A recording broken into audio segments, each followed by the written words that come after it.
నిన్నైతే మీడియా సమావేశంలో పవన్ కళ్యాణ్ గారు అయితే మాట్లాడారు. ఎట్టకేలకు ఈ పుష్ప 2 మీద ఉన్నటువంటి కేసు గురించి అయితే ఆయన అయితే స్పందించారు. ఒక హీరోని తప్పుపట్టడం సరికాదని చెప్పేసి ఆయన అయితే అన్నారు. ఒకసారి మనం గమనిద్దాం. సంధ్యా థియేటర్ పరిణామాల విషయంలో హీరోనే తప్పుపట్టడం సరికాదు. పుష్ప 2 సినిమా టీం సరిగ్గా వ్యవహరించలేదు. డిసెంబర్ 5వ తారీఖు పుష్ప 2 సినిమా రిలీజ్ అయిన విషయం అందరికీ తెలిసిందే. ఆ రోజు ముందు రోజు డిసెంబర్ 4వ తారీఖు ప్రీమియర్ షోలో భాగంగా, ఈ బెనిఫిట్ షోలో భాగంగా అక్కడైతే తొక్కిసలాట అయితే జరిగింది. ఆ తొక్కిసలాటలో రేవతి అనే ఒక ఆవిడ అండ్ వాళ్ళ కుమారుడు అయితే గాయపడ్డారు. రేవతి గారు అయితే అక్కడికక్కడే మరణించడం జరిగింది. వాళ్ళ కుమారుడు ఆసుపత్రిలో ప్రాణాలతో పోరాడుతూ ఉండడం అయితే జరుగుతూ ఉంది.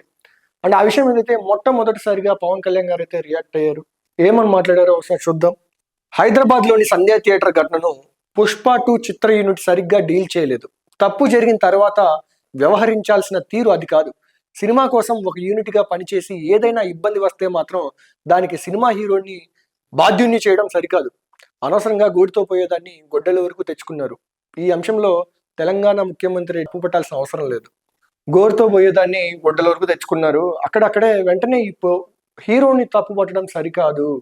అక్కడ ఉన్నటువంటి టీం వాళ్ళు చూసుకోవాలి. ఇక్కడ ఏం జరుగుతుంది ఏంటని చెప్పి పుష్ప 2 టీం యూనిట్ అయితే చూసుకోవాలి. వాళ్ళు వెంటనే ఒకవేళ ప్రమాదం జరిగినప్పటికీ వెంటనే వెళ్ళి వాళ్ళు కలిసి పరామర్శించాల్సింది. అది కూడా జరగలేదు. గోరుతో పోయేదాన్ని గొడ్డల వరకు తెచ్చుకున్నారు. అదేవిధంగా అక్కడ తెలంగాణ సీఎం రేవంత్ రెడ్డి గారి గురించి అయితే కొంచెం ప్రశంసనీయులైతే ఇచ్చారని చెప్పుకోవచ్చు. అదే ప్లేస్ లో నేనున్నా కానీ ఇదే జరుగుద్ది, నేనున్నా కానీ నన్ను కూడా ఇలాగే అరెస్ట్ చేసి తీసుకెళ్లొచ్చు, దట్ ఈజ్ రేవంత్ రెడ్డి అని చెప్పేసి పవన్ కళ్యాణ్ గారు అయితే మాట్లాడడం అయితే జరిగింది. అండ్ అదేవిధంగా మానవత్వం లోపించింది. సంధ్యా థియేటర్ కు హీరో వస్తున్నప్పుడు ముందే మరింతగా సన్నద్ధం ఏర్పాటు చేసుకోవాల్సింది. ఒక కుటుంబం ఒక చల్లని సాయంత్రం సినిమా చూసి వచ్చి ఇంట్లో ఆ సినిమా ముచ్చట్లు మాట్లాడుకోవాల్సింది పోయి తల్లి చనిపోవడం చాలా బాధాకరం. మర్నాడు చిత్ర యూనిట్ నిర్మాత దర్శకులు ఆ ఇంటికి వెళ్ళి వాళ్ళకి అండగా ఉంటామని చెప్పాల్సింది. వారి ఆవేదనను పంచుకోవాల్సింది. 3వ రోజు అల్లు అర్జున్ కూడా వెళ్ళి ఉండాల్సింది. మన వల్ల ఎవరైనా చనిపోయారంటే గుండె బరువైపోతుంది. ఈ వ్యవహారాన్ని సరిగ్గా హ్యాండిల్ చేసి ఉంటే ఇంత గొడవ జరిగేది కాదు.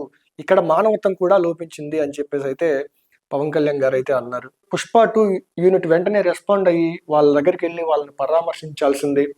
అల్లు అర్జున్ గారు కూడా 3 రోజుల తర్వాత రెస్పాండ్ అవ్వకుండా కొంచెం ఎర్లీగానే రెస్పాండ్ అయ్యి వాళ్ళని పరామర్శించి వాళ్ళని ఆదుకోవడం జరిగింటే బాగుండేది అని చెప్పేసి అయితే పవన్ కళ్యాణ్ గారు అయితే అన్నారు.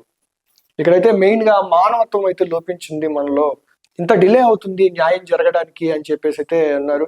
అండ్ అదేవిధంగా ప్రస్తుతం అయితే కోర్టులో ఉంది అల్లు అర్జున్ గారి కేసు. అలాగే చట్టం కూడా అందరికీ సమానమే అని అయితే పవన్ కళ్యాణ్ గారు అంటున్నారు. తెలంగాణ ప్రభుత్వం మృదువుగా వ్యవహరించడం ఎలా కుదురుతుంది? ఈ ప్రభుత్వం అనేది స్మూత్ గా హ్యాండిల్ చేయాలి. హీరో పెద్ద స్థాయి హీరో, వరల్డ్ స్థాయి హీరో స్మూత్ గా హ్యాండిల్ చేయాలంటే ఎలా కుదురుతుంది? ఎవరు తప్పు చేసినా చట్టం ఒకటే, తప్పు ఎవరు చేసినా కానీ చట్టం ఒకటే. That is Revanth Reddy.